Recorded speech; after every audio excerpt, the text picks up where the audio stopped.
Capítulo 5. O corpo de dor. No caso da maioria das pessoas, quase todos os pensamentos costumam ser involuntários, automáticos e repetitivos. Não são mais do que uma espécie de estática mental e não satisfazem nenhum propósito verdadeiro. Num sentido estrito, não pensamos. O pensamento acontece em nós. A afirmação "eu penso" implica volição, ou seja, podemos nos pronunciar sobre o assunto, podemos fazer uma escolha. Mas isso ainda não é percebido pela maior parte das pessoas. Eu penso é uma afirmação simplesmente tão falsa quanto eu faço a digestão, ou eu faço meu sangue circular. A digestão acontece. A circulação acontece, o pensamento acontece. A voz na nossa cabeça tem vida própria. A maioria de nós está à mercê dela. As pessoas vivem possuídas pelo pensamento, pela mente. E uma vez que a mente é condicionada pelo passado, então somos forçados a reinterpretá-lo sem parar. O termo oriental para isso é karma. Quando nos identificamos com essa voz, ignoramos isso. Se soubéssemos, não seríamos mais possuídos por ela, porque a possessão só acontece de verdade quando confundimos a entidade que nos domina com quem nós somos, isto é, quando nos tornamos essa entidade. Ao longo de milhares de anos, a mente vem intensificando seu domínio sobre a humanidade, que deixou de ser capaz de reconhecer a entidade que se aposta de nós como o não-eu. Por causa dessa completa identificação com a mente, uma falsa percepção do eu passa a existir, o ego. A densidade dele depende do grau em que nós, a consciência, nos identificamos com a mente, com o pensamento. Pensar não é mais do que um minúsculo aspecto da totalidade da consciência, de quem somos. O grau de identificação com a mente difere de indivíduo para indivíduo. Algumas pessoas desfrutam de períodos em que se encontram libertas do domínio da mente, ainda que brevemente. A paz, a alegria e o ânimo que elas experimentam nesses momentos fazem a vida valer a pena. Essas também são as ocasiões em que a criatividade, o amor e a compaixão se manifestam. Outras pessoas se mantêm presas ao estado egóico de modo contínuo. Permanecem alienadas de si mesmas, assim como dos demais e do mundo ao redor. Quando as observamos, conseguimos ver a tensão na sua face, talvez a testa franzida ou um olhar vago e distante. A maior parte da sua atenção está sendo absorvida pelo pensamento. Por isso, não nos veem nem nos escutam. Elas não estão presentes em nenhuma situação. Sua atenção está ou no passado ou no futuro, que, é claro, são formas de pensamento que existem apenas na mente. Ou se estabelece um relacionamento conosco, fazem isso por meio de algum tipo de papel que interpretam. E, assim, não são elas mesmas. As pessoas, em sua maioria, vivem alienadas de quem elas são. Às vezes, esse estado chega a tal ponto que a maneira com que se comportam e se relacionam é reconhecida como falsa por quase todo mundo, a não ser por aqueles que também são falsos e igualmente alienados de quem são.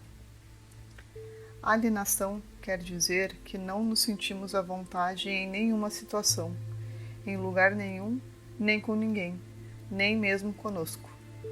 Estamos sempre tentando nos sentir em casa, mas isso nunca acontece. Alguns dos maiores escritores do século XX, como Franz Kafka, Albert Camus, T.S. Eliot e James Joyce, não só reconheceram a alienação como o dilema universal da existência humana, como é provável que a tenham sentido em si mesmos de modo profundo e assim foram capazes de expressá-la excepcionalmente em suas obras. Eles não ofereceram uma solução. Sua contribuição foi nos proporcionar uma reflexão sobre essa dificuldade humana, para que pudéssemos vê-la com mais clareza, ter uma visão mais nítida de uma situação complicada em que nos encontramos é o primeiro passo no sentido de superá-la. O nascimento da emoção. Além da agitação do pensamento, embora não inteiramente separada dele, existe outra dimensão do ego, a emoção. Isso não quer dizer que todo pensamento e toda emoção pertençam ao ego. Esses elementos se convertem no ego apenas quando nos identificamos com eles ou quando eles assumem o controle sobre nós, isto é, quando se tornam o eu. O organismo físico, nosso corpo, tem inteligência própria, assim como os organismos de todas as formas de vida. E essa inteligência reage ao que a mente diz, aos pensamentos. Portanto, a emoção é a resposta do corpo à mente. A inteligência do corpo, evidentemente, é uma parte inseparável da inteligência universal, uma das suas incontáveis manifestações. Ela dá coesão temporária aos átomos e às moléculas que constituem o organismo físico. É o princípio organizador por trás do funcionamento de todos os órgãos, da conversão de oxigênio e alimento em energia, dos batimentos cardíacos e da circulação do sangue, do sistema imunológico que protege o corpo dos invasores e da conversão das informações sensoriais em impulsos nervosos que são enviados ao cérebro, decodificados e reagrupados num quadro interior coerente com a realidade exterior. Tudo isso, assim como milhares de outras funções que ocorrem ao mesmo tempo, é coordenado com perfeição pela inteligência. Não somos nós que conduzimos o corpo, a inteligência faz isso. Ela também é responsável pelas respostas do organismo ao ambiente. Isso se aplica a todas as formas de vida. É a mesma inteligência que dá forma física à planta e depois se manifesta como a flor que dela surge, aquela que, de manhã, abre as pétalas para receber os raios do sol e à noite as fecha. É a mesma inteligência que se revela como Gaia, o ser vivo complexo que é o planeta Terra.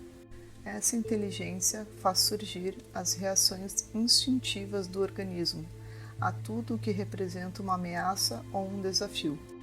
No caso dos animais, ela produz respostas que parecem ter afinidade com as emoções humanas, como raiva, medo e prazer. Essas reações instintivas podem ser consideradas formas primordiais de emoção. Em determinadas situações, os seres humanos as manifestam da mesma maneira que os animais. Diante do perigo, quando a sobrevivência do organismo é ameaçada, o coração bate mais rápido, os músculos se contraem, a respiração se acelera numa preparação para a luta ou a fuga. O medo primordial. Quando o corpo se vê sem possibilidade de fuga, uma descarga súbita de energia intensa lhe dá uma força que ele não tinha antes, a raiva primordial. Essas reações instintivas se assemelham às emoções, mas não são emoções no verdadeiro sentido da palavra. A diferença fundamental entre elas é: enquanto a reação instintiva é a resposta direta do corpo a uma situação externa, a emoção é a reação do corpo a um pensamento. Indiretamente, uma emoção também pode ser uma reação a uma situação ou a um acontecimento real. Porém, ela será uma reação ao acontecimento que terá passado pelo filtro da interpretação mental, do pensamento, ou seja, dos conceitos de bom e mal, semelhante e diferente, eu e meu. Por exemplo, pode ser que você não sinta nenhuma emoção ao ser informado de que o carro de alguém foi roubado. No entanto, caso se trate do seu carro, é provável que fique perturbado. É impressionante a quantidade de emoção que um pequeno conceito mental como o meu pode gerar. Embora o corpo seja muito inteligente, ele não consegue diferenciar uma situação real de um pensamento. Por isso, reage a todo pensamento como se fosse a realidade.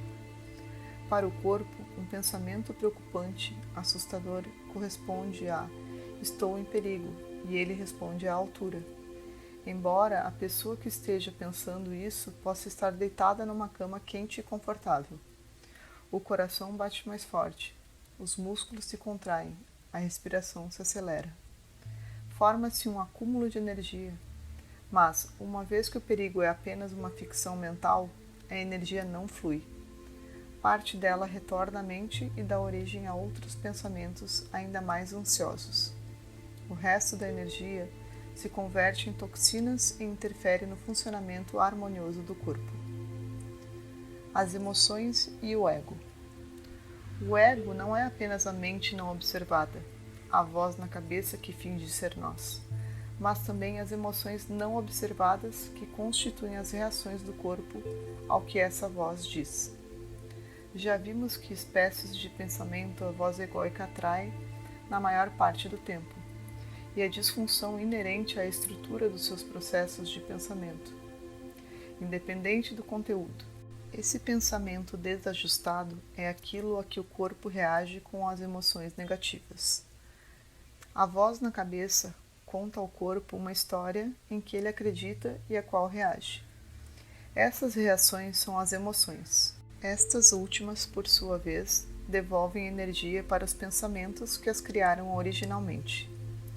Esse é o círculo vicioso entre emoções e pensamentos não questionados que suscita o pensamento emocional e a invenção de histórias emocionais. O componente emocional do ego difere de pessoa para pessoa. Em alguns casos é maior do que em outros. Os pensamentos que fazem o corpo disparar reações emocionais algumas vezes aparecem tão rápido que, antes de a mente ter o tempo de expressá-los, o corpo reage com uma emoção e esta é convertida numa reação. Esses pensamentos existem no estágio pré-verbal e podem ser chamados pressupostos não expressos, inconscientes. Eles se originam num condicionamento pessoal do passado, normalmente ocorrido na tenra infância. Não se pode confiar nas pessoas. Seria um exemplo desse pressuposto inconsciente numa pessoa cujos relacionamentos primordiais, isto é, com os pais ou irmãos, não foram de solidariedade e não inspiraram confiança. Mais alguns deles. Ninguém me respeita nem me valoriza. Preciso lutar para sobreviver. O dinheiro nunca é suficiente. A vida sempre nos decepciona. Não mereço a prosperidade. Não sou digno do amor. Essas suposições inconscientes criam emoções no corpo que, por sua vez, geram atividade mental e ou reações instantâneas. Dessa maneira, elas criam sua realidade pessoal. A voz do ego perturba continuamente o estado natural de bem-estar do ser. Quase todo o corpo humano se encontra sob grande tensão e estresse, mas não porque esteja sendo ameaçado por algum fator externo. A ameaça vem da mente.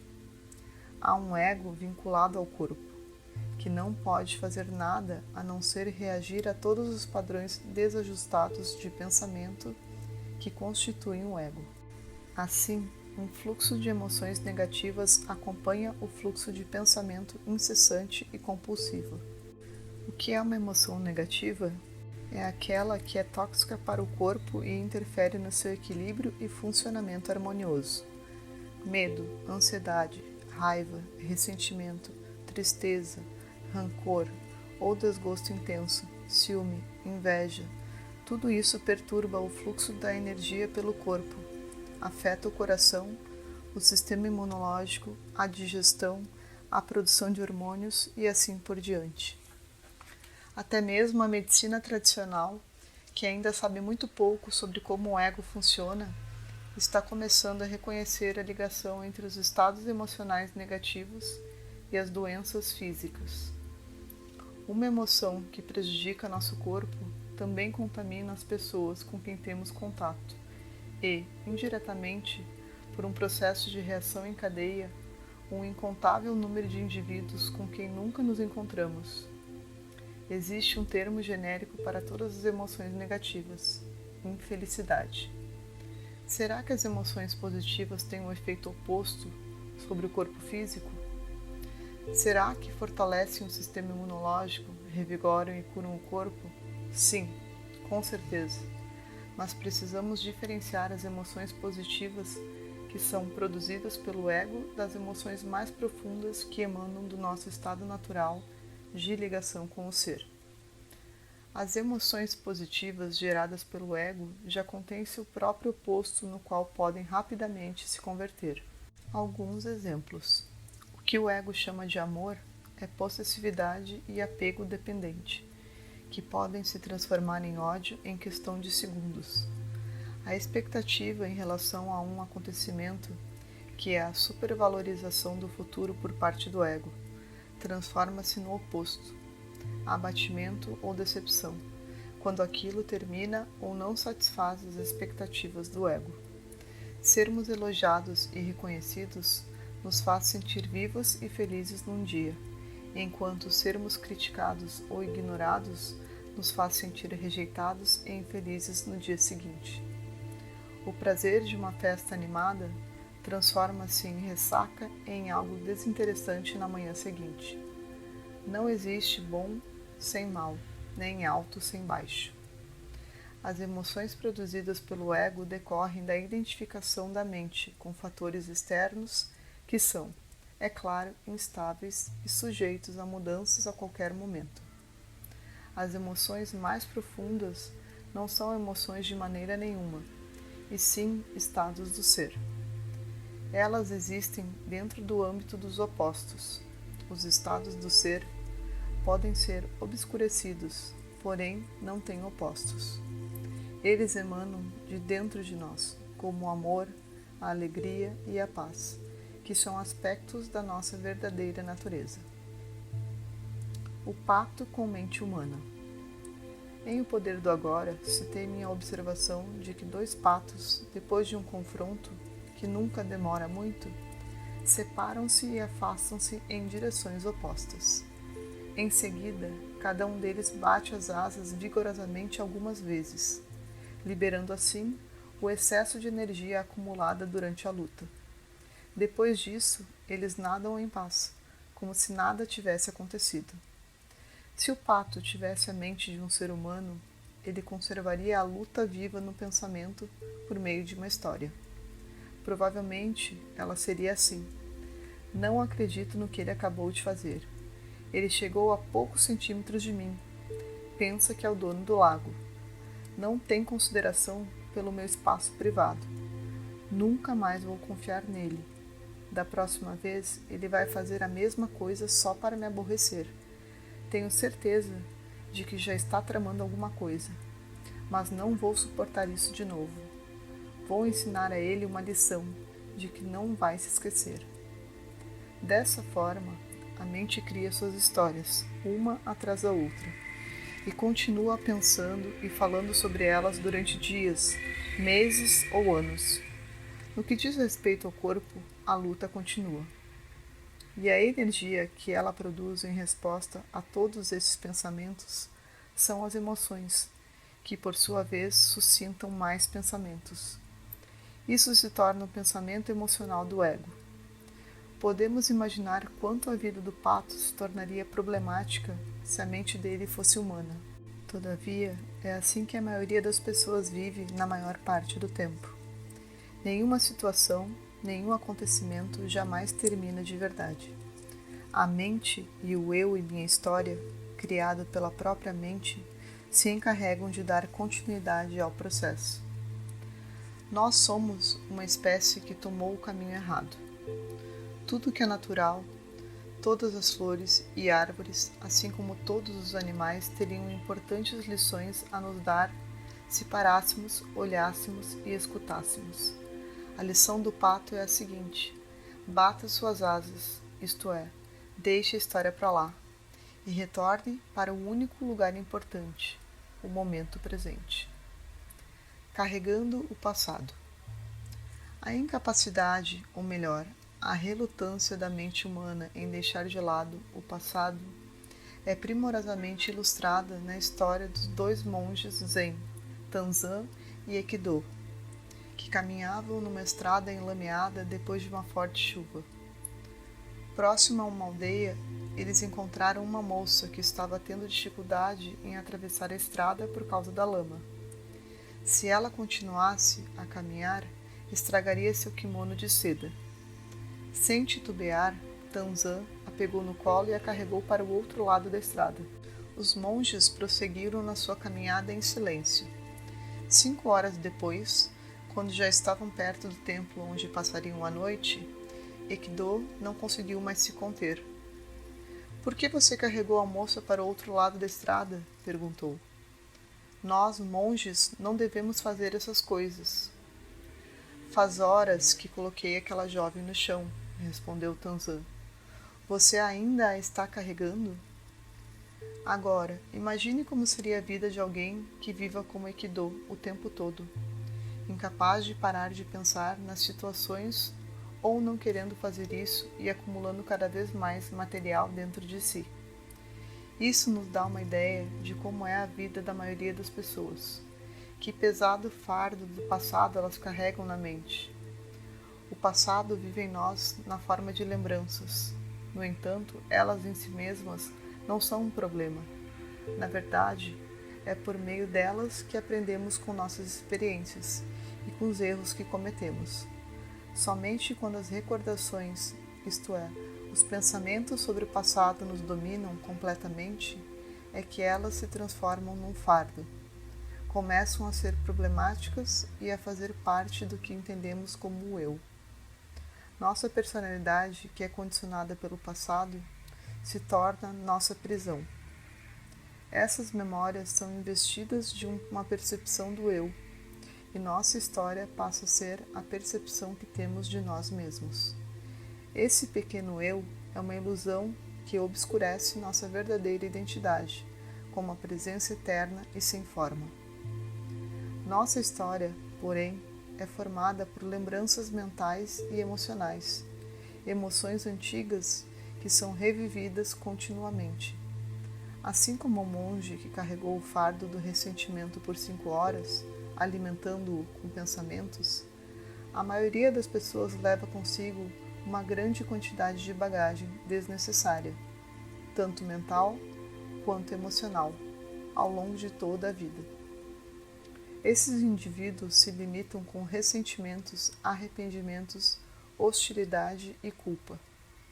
Seu pensamento emocional se torna seu eu, e assim eles se apegam às velhas emoções, porque estas fortalecem sua identidade.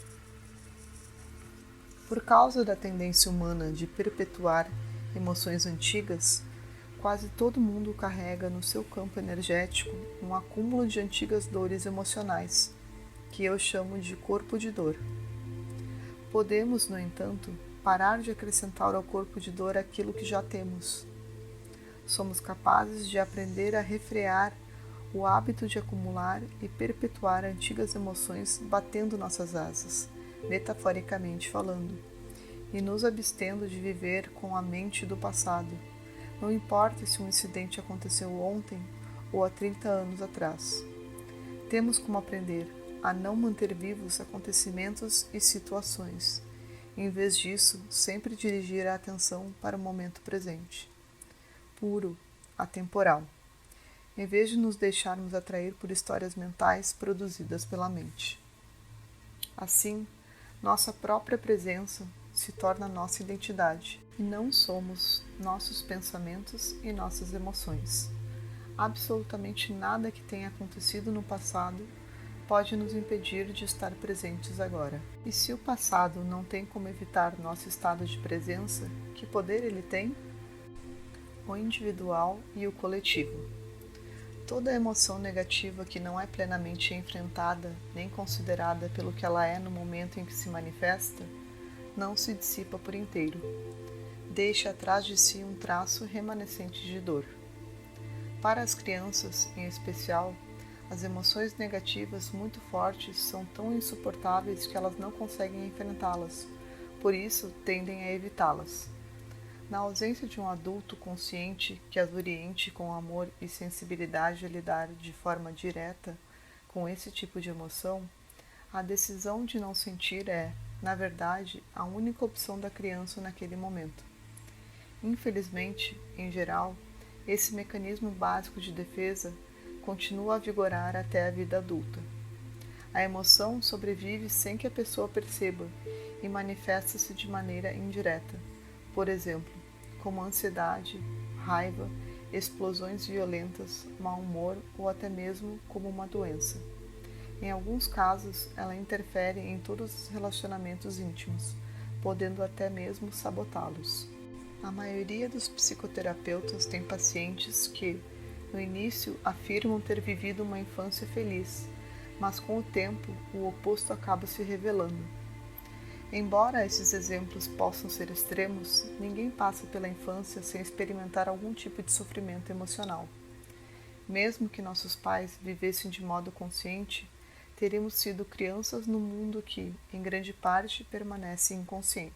As sobras de dor deixadas para trás a cada forte emoção negativa que não é enfrentada, aceita e depois abandonada de forma plena, juntam-se formando um campo energético que vive em cada uma das células do corpo. Elas incluem não só os sofrimentos da infância, como as emoções dolorosas que se agregam a eles depois da adolescência e durante a vida adulta. E essas dores, em grande parte, são criadas pela voz do ego. É o sofrimento emocional que passa a ser nosso companheiro inevitável, quando uma falsa sensação do eu é a base da nossa vida. Esse campo energético de emoções muito antigas, mas ainda vivas, que subsiste em quase todos os seres humanos, é o corpo de dor. O corpo de dor, porém, não tem uma natureza apenas individual. Ele também engloba o sofrimento experimentado por um número incontável de pessoas ao longo da história da humanidade. Essa dor se caracteriza por um conflito tribal ininterrupto, escravidão, pilhagem, sequestros, torturas e outras formas de violência. Tal sofrimento ainda vive na psique coletiva e é aumentado todos os dias, como podemos constatar quando assistimos aos noticiários ou presenciamos os conflitos nos relacionamentos entre as pessoas. O corpo de dor coletivo é provavelmente codificado dentro do DNA de cada ser humano, embora não o tenhamos descoberto ainda. Todo recém-nascido traz um corpo de dor emocional. No caso de alguns bebês, ele é mais pesado e mais denso do que em outros.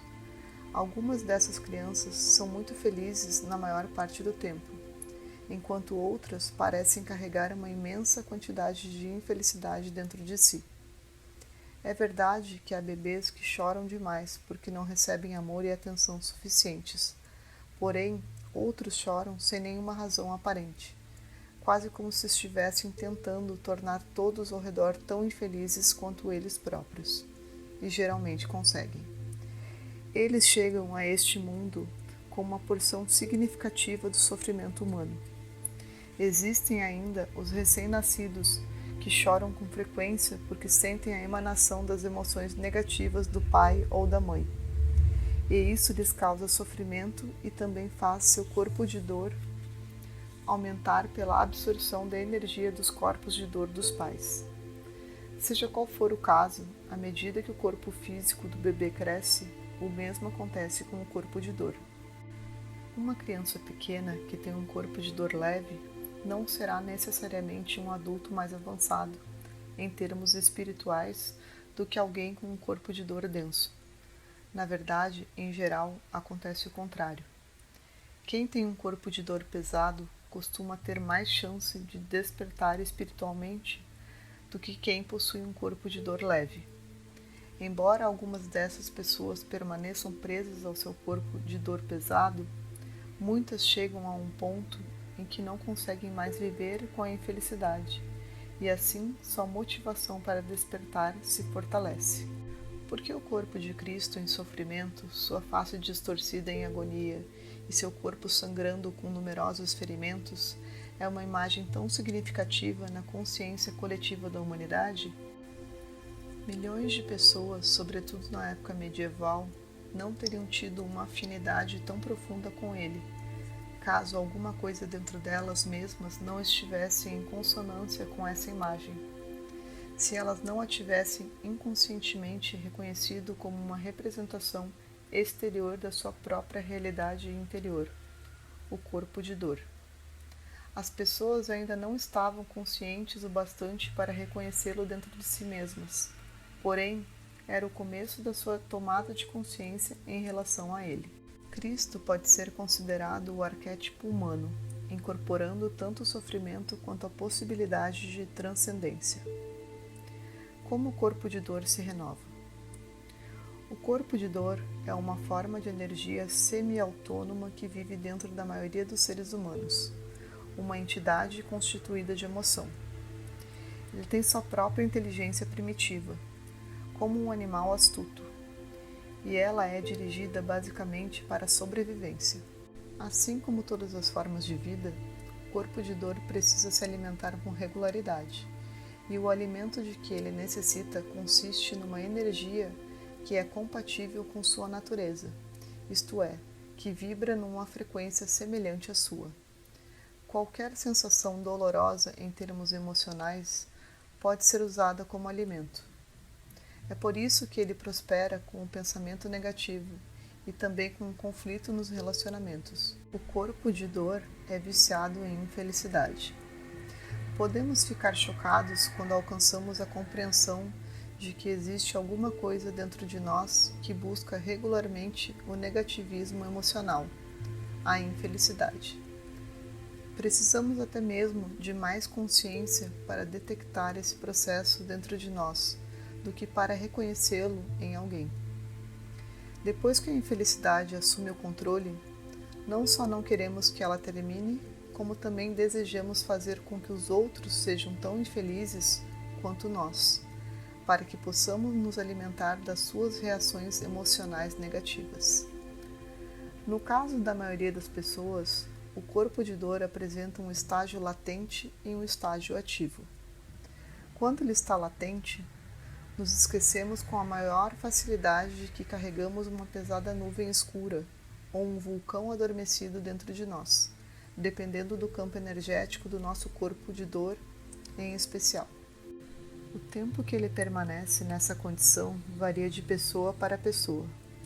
O mais comum é que se mantenha assim por poucas semanas. No entanto, isso pode durar de dias a meses. Em casos raros, o corpo de dor pode ficar em estado de hibernação durante anos, antes de ser despertado por um acontecimento.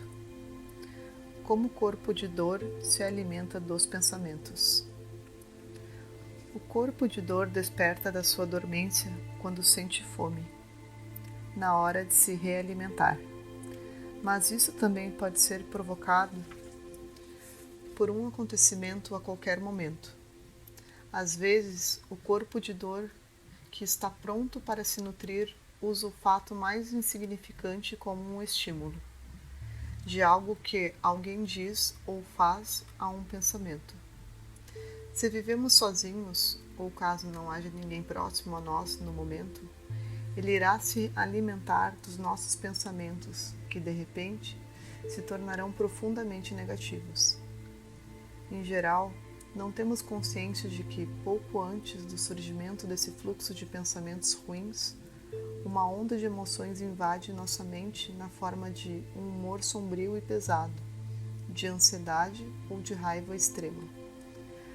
Todo pensamento é energia, e nesse instante o corpo de dor está se abastecendo com essa energia. Contudo, ele não pode se alimentar de qualquer pensamento. Não precisamos ser especialmente sensíveis para observar que os pensamentos positivos têm um tom de sentimento diferente daqueles que são negativos. É a mesma energia, porém ela vibra em outra frequência. O corpo de dor não consegue digerir um pensamento feliz. Ele só tem capacidade para consumir os pensamentos negativos, porque apenas esses são compatíveis com seu próprio campo de energia. Todas as coisas são campos de energia vibratória num movimento incessante. A cadeira em que estamos sentados ou o livro que seguramos nas mãos parecem sólidos e imóveis, somente porque é assim que nossos sentidos percebem sua frequência vibratória. Isto é, o movimento contínuo das moléculas, dos átomos, dos elétrons e das partículas subatômicas, elementos que, juntos, criam aquilo que percebemos como uma cadeira, um livro, uma árvore, um corpo, etc. O que consideramos matéria física é energia vibratória, em movimento, numa determinada extensão de frequências. Os pensamentos são constituídos dessa mesma energia, que vibra numa frequência superior à da matéria, e é por isso que não podem ser vistos nem tocados. Eles têm sua própria extensão de frequências, com os pensamentos negativos na extremidade inferior da escala e os pensamentos positivos na extremidade superior. A frequência vibratória do corpo de dor encontra eco na dos pensamentos negativos. Assim, apenas estes últimos podem alimentá-lo. O padrão usual de pensamento para criar emoções é revertido no caso do corpo de dor, pelo menos no início. A emoção que parte dele adquire rapidamente o controle do pensamento. E uma vez que a mente é dominada pelo corpo de dor, o pensamento se torna negativo.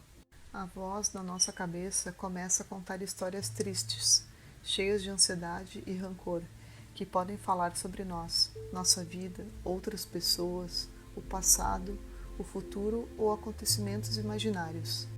Essa voz será de censura, acusação, queixa, fantasia. E estabeleceremos uma total identificação com qualquer coisa que ela diga, acreditando em todos os seus pensamentos distorcidos. A essa altura, o vício da infelicidade terá se instalado em nós. Não é que sejamos incapazes de deter o trem dos pensamentos negativos. O mais provável é que nos falte vontade de interromper seu curso. Isso acontece porque, nesse ponto, o corpo de dor está vivendo por nosso intermédio, fingindo ser nós. E para ele, a dor é prazer.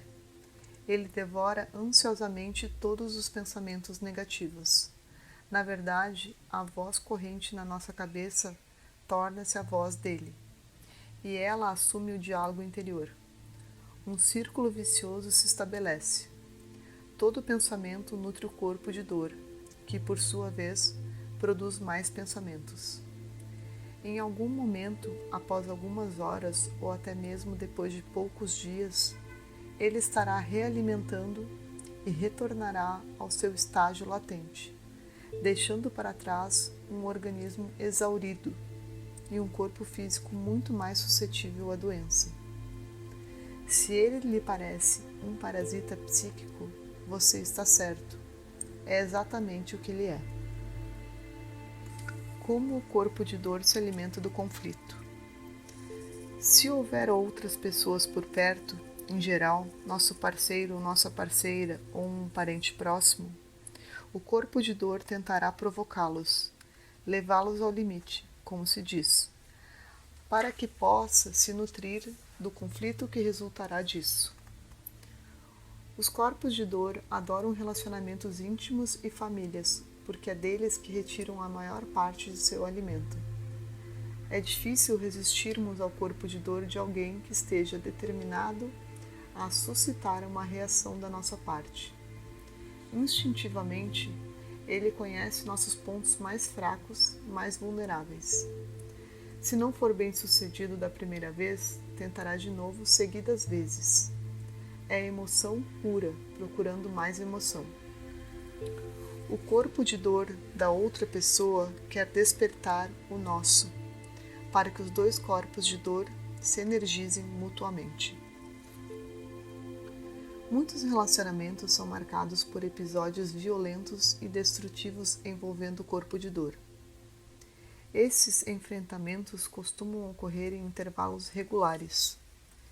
Para uma criança pequena, é uma dor quase insuportável ter que testemunhar a agressividade emocional dos corpos de dor dos pais, embora essa seja a sina de milhões de crianças em todo o mundo, o pesadelo da sua existência cotidiana. Essa é também uma das principais maneiras de se transmitir o corpo de dor humano de uma geração a outra. Depois de cada incidente desse tipo, os parceiros se reconciliam e se estabelece uma fase de paz relativa, que terá a duração que o ego permitir. O consumo excessivo de álcool costuma fortalecer o corpo de dor, sobretudo no caso dos homens, mas isso também ocorre com algumas mulheres. Quando uma pessoa se embriaga, ela passa por uma completa mudança de personalidade, enquanto o corpo de dor assume o controle. Em geral, um indivíduo profundamente inconsciente, cujo corpo de dor está habituado a se realimentar por meio da violência física, a direciona para o cônjuge ou para os filhos. Depois que o efeito do álcool passa, ele se arrepende de verdade e às vezes até diz que nunca mais repetirá a cena e acredita nisso. Porém, a pessoa que está falando e fazendo promessas não é a entidade que cometeu a violência.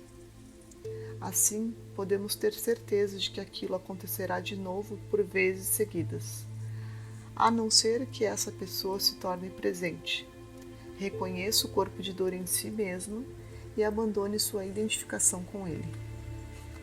Em alguns casos, o aconselhamento consegue ajudá-la a fazer isso. A maioria dos corpos de dor quer tanto infligir quanto sentir dor. Contudo, alguns deles são predominantemente agressores ou vítimas. Em ambos os casos, eles se alimentam da violência tanto emocional quanto física. Algumas pessoas que pensam estar apaixonadas estão, na verdade, se sentindo atraídas uma pela outra porque os seus respectivos corpos de dor se complementam. Às vezes, os papéis de agressor e de vítima se definem já no seu primeiro contato. Embora muita gente acredite que certos casamentos foram feitos no céu, na realidade, eles se realizaram no inferno.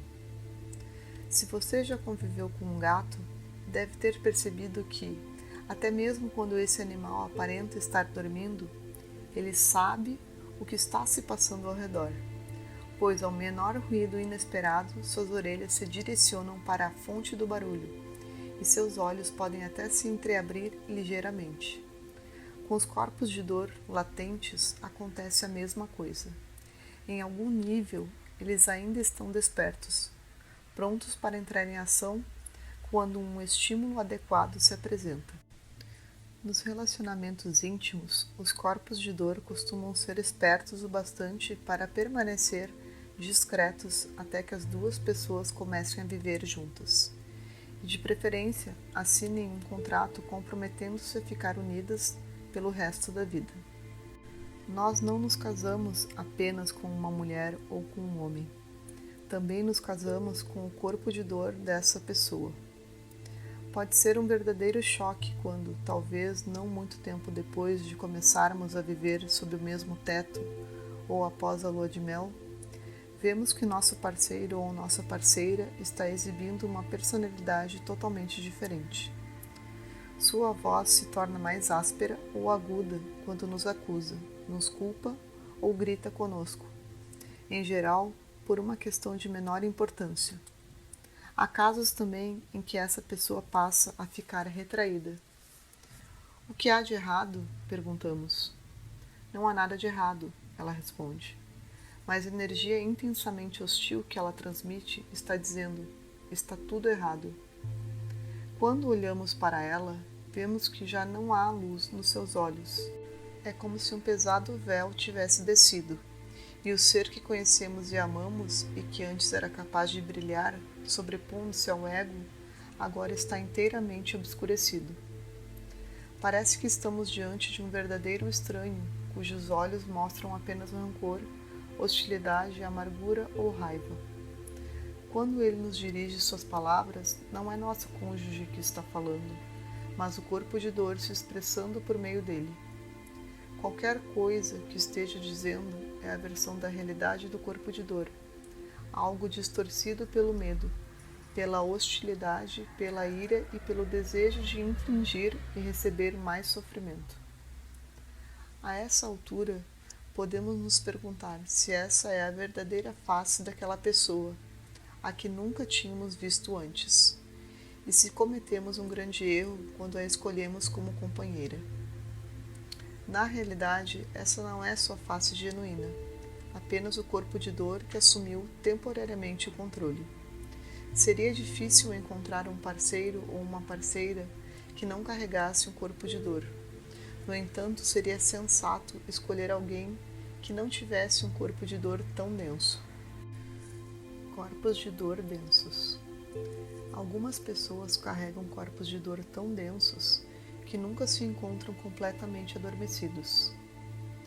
Elas podem estar sorrindo e mantendo uma conversa educada, mas não é preciso ser paranormal para sentir o caldeirão fervente de emoções infelizes que elas mantêm em segundo plano, esperando pelo próximo acontecimento para reagir, pela próxima pessoa para culpar ou confrontar, pela próxima coisa que as deixará tristes.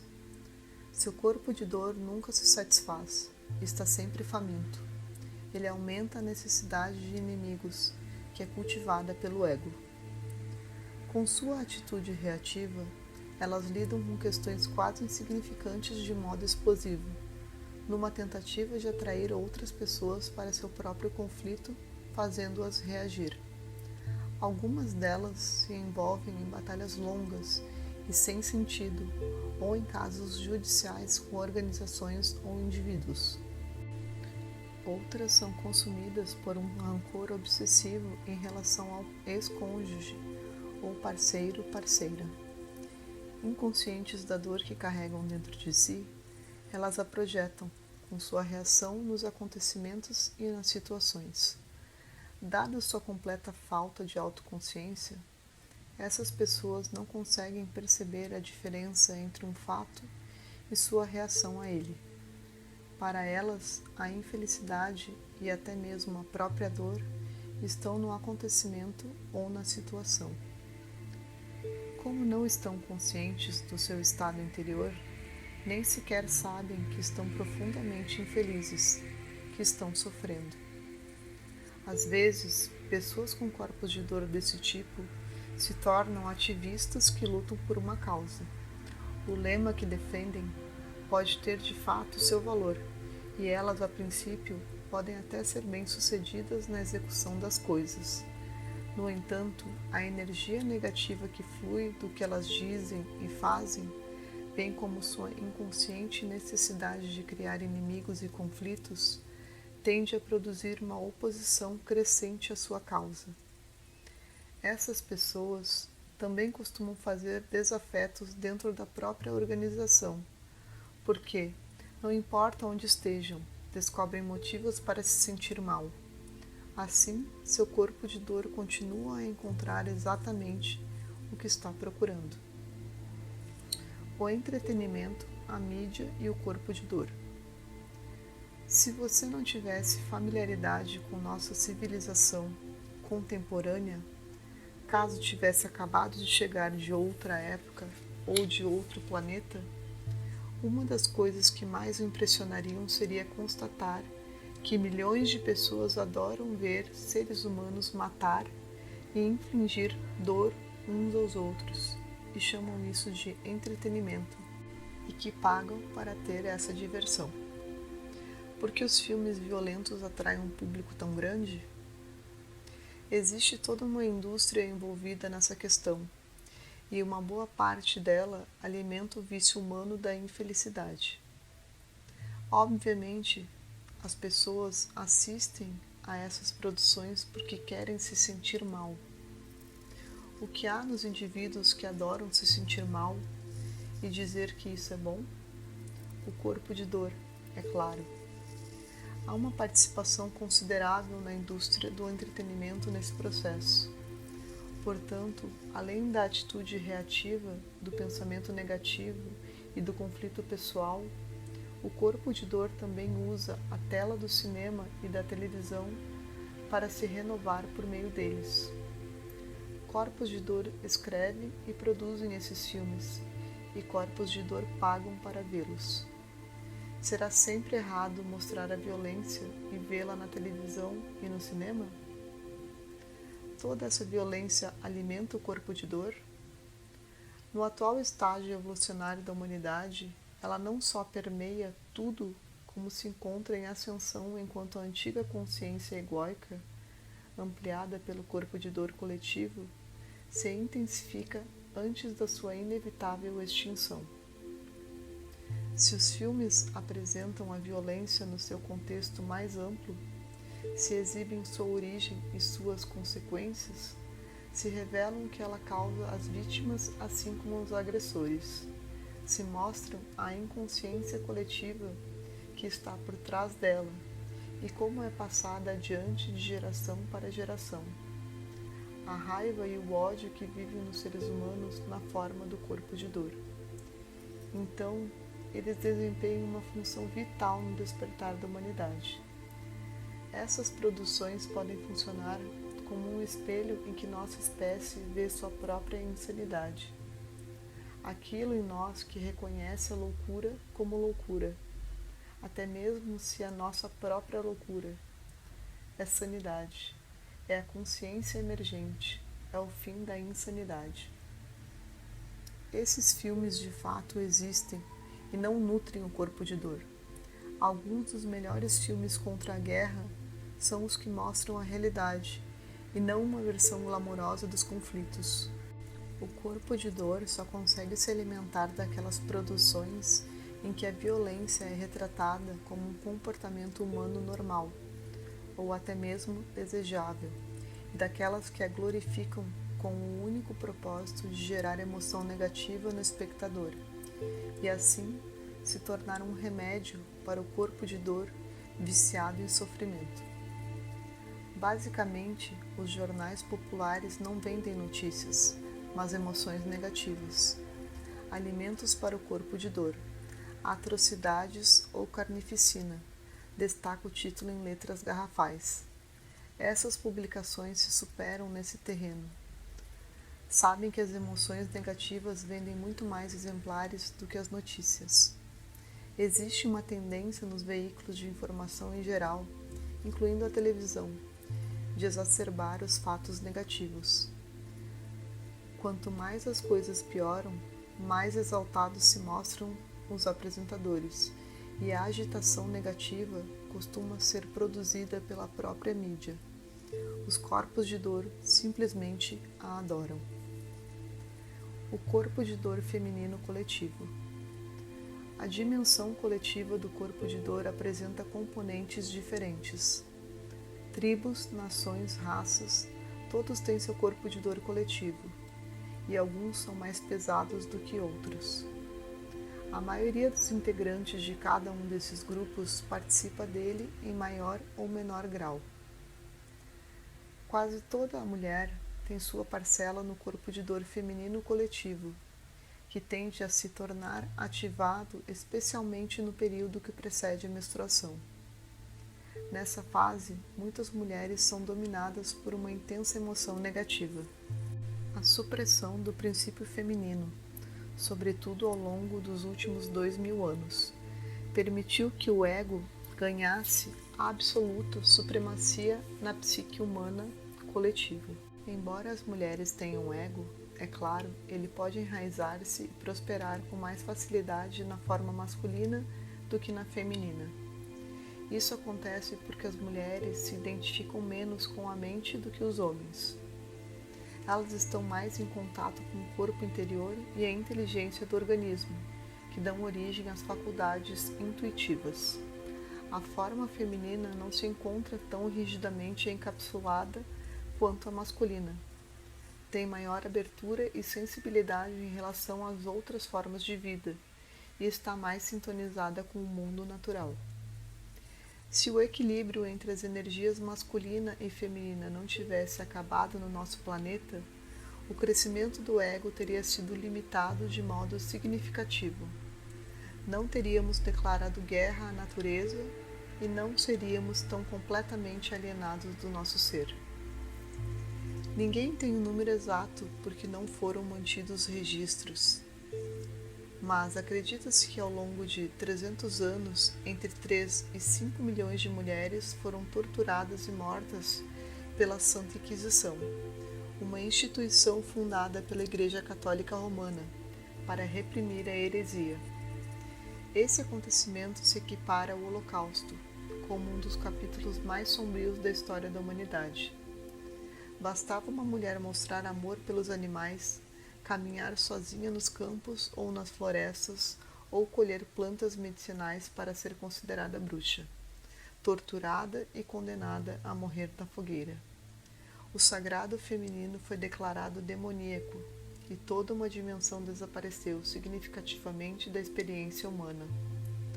Outras culturas e religiões, como o judaísmo, o islamismo e até mesmo o budismo, também reprimiram a dimensão feminina, embora de uma maneira menos violenta. O papel das mulheres foi reduzido a cuidar dos filhos e da propriedade masculina. Os homens, que negavam o feminino até dentro de si mesmos, agora comandavam um mundo que estava em total desequilíbrio. O resto é história, ou melhor, o histórico de um caso de insanidade. Quem foi responsável por esse medo do feminino, que só pode ser descrito como uma paranoia coletiva aguda? Poderíamos dizer, evidentemente, os homens foram os responsáveis. Mas então por que, em muitas civilizações antigas pré-cristãs, como a Suméria, a egípcia e a celta, as mulheres eram tão respeitadas e o princípio feminino não era temido e sim reverenciado? O que foi que de repente levou os homens a se sentir ameaçados pelo feminino? O ego que se desenvolvia neles. Ele sabia que só conseguiria obter o pleno controle do planeta por meio da forma masculina, e para fazer isso tinha que tornar o feminino menos poderoso. Além disso, o ego também dominou a maioria das mulheres, embora jamais fosse capaz de se enraizar tão profundamente nelas quanto fez com os homens. Hoje em dia, a supressão do feminino está interiorizada, até mesmo pela maior parte das mulheres. O sagrado feminino, por ser reprimido, é sentido por elas como uma dor emocional. Na verdade, ele se tornou parte do seu corpo de dor, juntamente com o sofrimento que elas acumularam ao longo de milênios, por meio do parto, do estupro, da escravidão, da tortura e da morte violenta. No entanto, agora as coisas estão mudando num ritmo muito veloz. Como muitas pessoas estão se tornando mais conscientes, o ego vem perdendo influência sobre a mente humana. Uma vez que ele nunca se enraizou profundamente nas mulheres, seu domínio sobre elas está se reduzindo mais rápido do que sobre os homens. Corpos de dor de países e raças. Determinados países que cometeram ou sofreram muitos atos de violência coletiva possuem um corpo de dor coletivo mais pesado do que outros. É por isso que as nações mais antigas tendem a ter corpos de dor mais fortes. Também é por este motivo que os países mais jovens, como o Canadá e a Austrália, bem como aqueles que permaneceram mais protegidos da loucura circundante, como a Suíça, costumam apresentar um corpo de dor coletivo mais leve. É claro que nesses lugares as pessoas ainda precisam lidar com seu corpo de dor individual. Quem é sensível o bastante consegue sentir um peso opressivo no campo energético de determinados países, no instante em que desce do avião. Em outras nações é possível detectar um campo energético de violência latente sob a superfície da vida cotidiana. Nos países em que o corpo de dor é pesado, porém não mais agudo, a tendência das pessoas tem sido a de tentar se dissociar da dor emocional coletiva. Na Alemanha e no Japão, por meio do trabalho. em outros lugares pela tolerância generalizada ao consumo de álcool, que também pode ter o efeito contrário de estimular o corpo de dor, sobretudo quando ingerido em excesso. O corpo de dor pesado da China, e até certo ponto abrandado pela prática amplamente disseminada do Tai Chi Chuan. Todos os dias, nas ruas e nos parques da cidade, milhões de pessoas realizam essa meditação em movimento que acalma a mente. Isso faz uma diferença considerável no campo energético coletivo e avança um pouco no sentido de diminuir o corpo de dor pela redução do pensamento e o estabelecimento do estado de presença. As práticas espirituais que envolvem o corpo físico, como o Tai Chi, o Qigong e o Yoga, também estão sendo cada vez mais adotadas no mundo ocidental. Essas técnicas não criam uma separação entre o corpo e o espírito e ajudam a enfraquecer o corpo de dor. Elas desempenham um papel importante no despertar mundial. O corpo de dor racial coletivo é muito forte no caso do povo judeu, que sofreu perseguições ao longo de muitos séculos. Não surpreende que ele também seja acentuado nos povos indígenas americanos que foram dizimados e cuja cultura foi quase toda destruída pelos colonizadores europeus. No que diz respeito aos afro-americanos, o corpo de dor coletivo é igualmente denso. Seus ancestrais foram arrancados com violência de sua terra natal, forçados à submissão e vendidos como escravos. O fundamento da prosperidade econômica dos Estados Unidos dependeu do trabalho de 4 a 5 milhões de escravos negros. Na verdade, o sofrimento não ficou limitado aos indígenas e afro-americanos. Ele se tornou parte do corpo de dor coletivo do país. Ocorre que tanto a vítima quanto o agressor sempre sofrem as consequências de qualquer ato de violência, opressão ou brutalidade. Porque o que fazemos aos outros, fazemos a nós mesmos. Na realidade, não importa que proporção do nosso corpo de dor pertence à nossa nação ou raça, e que proporção é pessoal. Seja como for, só conseguimos superá-lo assumindo a responsabilidade pelo nosso estado interior no momento. Mesmo que culpar pareça algo mais do que justificado, desde que culpemos os outros, é claro, continuamos a alimentar o corpo de dor com nossos pensamentos e permanecemos presos ao ego. Existe apenas um praticante do mal no planeta, a inconsciência humana. Compreender isso é o caminho para o perdão. Quando perdoamos, nossa identidade de vítima se dissipa e nossa verdadeira força se manifesta, a força da presença. Portanto, em vez de culpar a escuridão, acenda a luz.